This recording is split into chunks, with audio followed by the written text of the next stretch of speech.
काजल लखमानी और खेसारी लाल का मैटर सबसे छुपा हुआ तो है नहीं।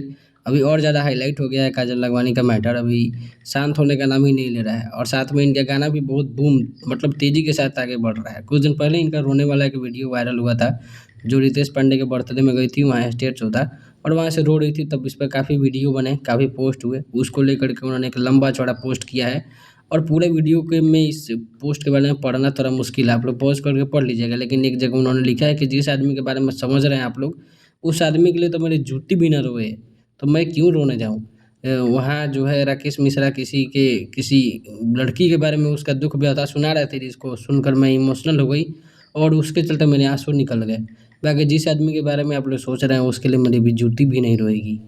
तो आप उसके गाने पे, उसके नाम पे एक गाना बना देती हैं काजल लखमानी, लेकिन उसको कहती हैं कि मैं उसके लिए मेरी जूती नहीं रोएगी। तो एकदम रेबेलियस वाला काम कर दी हैं काजल लखमानी, पूरा विरोध में खड़ी हो गई हैं। अभी और गाना भी इनका आने वाला है, जैसा कि सुनने में आया हुआ है।